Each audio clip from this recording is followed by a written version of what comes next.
और कितने अतुल सुभाष, पूछता है सारा भारत। नो मोर सेटलमेंट्स, नो मोर 4.75 करोड़ एलुमनाई। पुरुषों पे अत्याचार बंद करो, कानूनी हत्या बंद करो। नमस्कार, मैं प्रज्ञांश तिवारी और आप देख रहे हैं स्वराज भारत न्यूज। इस समय मैं जंतर मंतर पे मौजूद हूँ, जहाँ पे मेरे साथ एडवोकेट कार्तिकेय जी जुड़ चुके हैं। आइए जानते हैं इनसे कि किस बारे पे ये प्रोटेस्ट कर रहे हैं और अतुल सुभाष का जो मैटर जो पिछले 3-4 महीने में बहुत अपने पीक पे था, अब तो बहुत शांत हो गया है, लेकिन आज जंतर मंतर यहाँ पे प्रोटेस्ट क्यों किया जा रहा है, आइए जानते हैं सर। नमस्कार जी। तो जी आप सब लोग जानते हैं अतुल सुभाष की हत्या, उसकी हत्या है एक तरीके से, वो उसकी कानूनी हत्या हुई थी। उसके बाद से कितने मामले रोजाना डेली न्यूज में आ रहे हैं और कितने आते भी नहीं न्यूज में। कभी कोई पुलिस खुलाना है, कभी कोई दिल्ली का लड़का है, कोई आगरा का लड़का है, और अभी रिसेंट हाल फिलहाल में जो मेरठ में वाइफ ने अपने हस्बैंड जो कि मर्चेंट नेवी में काम करता, उसकी हत्या कर दी थी। उसके 15 टुकड़े करके फेंक दिया, उसको ड्रम में बंद कर दिया है। तो कितनी हत्याएं और होनी बाकी है देश में। हम लोगों की बसर मांग यहाँ पे ये है कि नारी तुम फंसाओ मत, झूठे केस लगाओ मत। और कितने Atul Subhash, justice is due. Atul Subhash ने ये कहा था अगर मुझे न्याय नहीं मिला तो मेरी अस्थियों को आप गटर के पानी में बहा देना।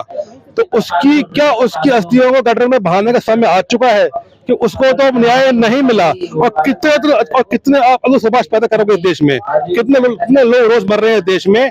और आर्टिकल 15 हमारे देश का क्लॉज 3 ये बोलता है कि सरकार जब चाहे अपनी स्थिति के अनुसार महिलाओं के लिए कानून बना सकती है। तो क्या पुरुषों के लिए कोई कानून नहीं बन सकता देश में?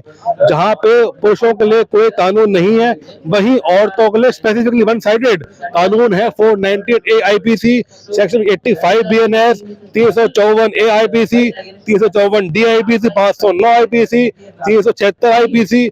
और पुरुषों के लिए क्या, हाल ही में BNS में कानून आया 69 BNS, तो कहता है कि अगर किसी औरत को पुरुष ने शादी का झूठा वादा देकर, झांसा देकर उसके साथ में शारीरिक संबंध बनाए तो उसे 10 वर्ष तक की सजा हो सकती है। भाई अगर ये काम कोई महिला करके संबंध बनाती है, उस महिला को कुछ भी नहीं होगा, तो आदमी को सजा क्यों मिलती है? अगर कोई गर्लफ्रेंड बॉयफ्रेंड है तो और आपसी से संबंध बनाते हैं, रजामंदी से संबंध बनाते हैं, तो उसके बाद सिर्फ आदमी को सजा क्यों मिलती है? सर आपकी क्या मांगे हैं इस पे, क्या चाहते हैं आप कि गवर्नमेंट कुछ करे? क्योंकि आप खुद एक एडवोकेट हैं और देखा जाता है कोर्टों में केसेस पेंडिंग भी पड़े रहते हैं और वहाँ पे न्याय तो मिलता ही नहीं है। क्या कहना चाहिए सर? क्योंकि कानून बनता है देश के संसद में, पार्लियामेंट में। कानून के जो कोर्ट्स है, एडवोकेट जैसे कानून का पालन करवाती है, पुलिस है कानून का पालन करवाती है। लेकिन जो एक्चुअल में जो लॉ है, जो कानून है, ये बनता है देश के पार्लियामेंट में, संसद में। तो वहां पे जब तक बदलाव नहीं आएगा, बड़ा बदलाव, जैसे कि डोमेस्टिक वायलेंस एक्ट 2005 है जो कि सिर्फ औरतों हक के लिए बात करता है। जब ऑलरेडी 498 AIPC था अलग से, उसके लिए अलग से आपने डोमेस्टिक वायलेंस एक्ट बनाया, पहले बात आपने तो बना दिया। उसके बाद तो क्या जिन पुरुषों के साथ में घरेलू हिंसा होती है उनके लिए कोई कानून क्यों नहीं है? हाल ही में वीडियो आई जिसमें कि एक लड़की अपने बाप की छाती पे चढ़ के उसको पीट रही है, बाप की हत्या हो जाती है। कितने केस आते हैं जहां ससुर पे आरोप लगा देती है महिलाएं कि मेरे ससुर ने मेरे साथ में गलत काम किया, दुराचार करा मेरे साथ में। वो बेचारे अपने आप को फांसी के फंदे पे चढ़ा देते हैं, अपने आप को मार देते हैं। तो उन पुरुषों के साथ क्या हिंसा नहीं होती है? उनको क्या टॉर्चर नहीं किया जाता मेंटली? हाल ही में BNS में कानून आया 86 BNS जो कहता है कि अगर आपने महिला को, अगर आपने अपनी वाइफ को, अपनी बहू को मानसिक तौर पे भी प्रताड़ना दी तो भी इसको जो है क्रुएल्टी की कैटेगरी में डाला जाएगा। तो जो आदमी के साथ में जो उसका मेंटली रेप हो रहा है उसके साथ क्या, जो उसको मेंटली प्रताड़ना दी जा रही है उसका क्या? तो हमारी सरकार से ये मांग है, we just want government to make some amendment in laws.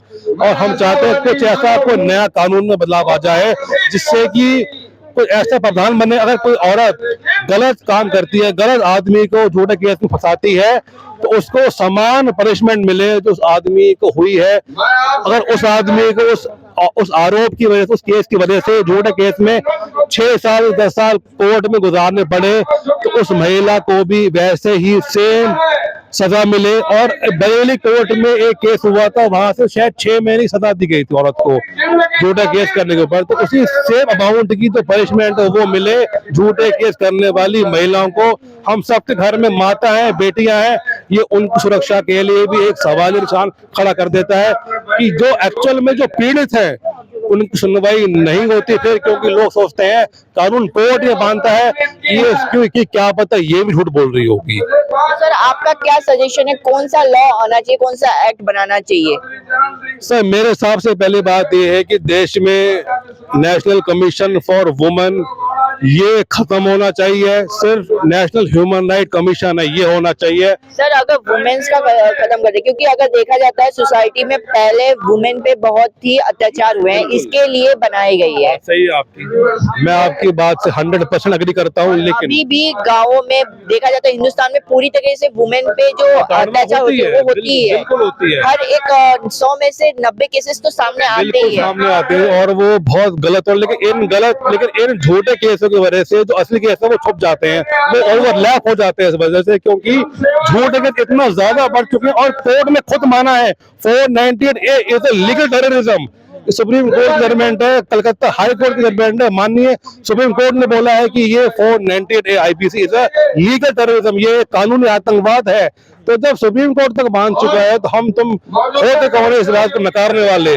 हम मैं आपकी बात मानता हूँ गलत हो रहा है महिलाओं के साथ में, खासतौर पे जो Tier 2 Tier 3 सिटी है वहाँ गलत होता है औरतों के साथ में, उनको न्याय मिले और मिलना भी चाहिए। लेकिन जो न्याय हम मांग रहे हैं, हम पुरुषों के लिए भी मांग रहे हैं, जो बेचारे जेल में सड़ रहे हैं, गर्मी में बेचारे सड़ रहे हैं, मर रहे हैं, उनके लिए क्या उनके लिए कोई कॉम्पनसेशन कुछ तो हो उनके लिए कि वो बेचारे फिर से अपनी जिंदगी शुरू कर सके।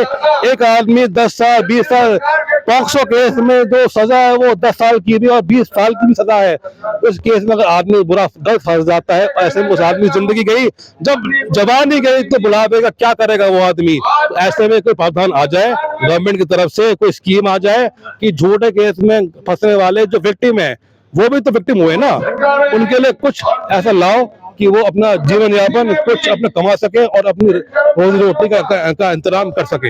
एडल्ट्री यानी व्यभिचार जो कि पहले क्रिमिनलाइज था, उसको ये पहले ऑफेंस था, उसको सुप्रीम कोर्ट ने डीक्रिमिनलाइज कर दिया, उसको दोबारा अपराध की श्रेणी में लाया जाए ताकि जो ऐसे एक्स्ट्रा मैरिटल अफेयर्स है वो बंद हो जाएं, क्योंकि एडल्ट्री एक ऐसा कारण है जिसकी वजह से बहुत अपराध बढ़ रहे हैं। तो दोबारा इसको अपराध की श्रेणी में डाला जाए, दोबारा इसको क्रिमिनलाइज किया जाए एडल्ट्री को।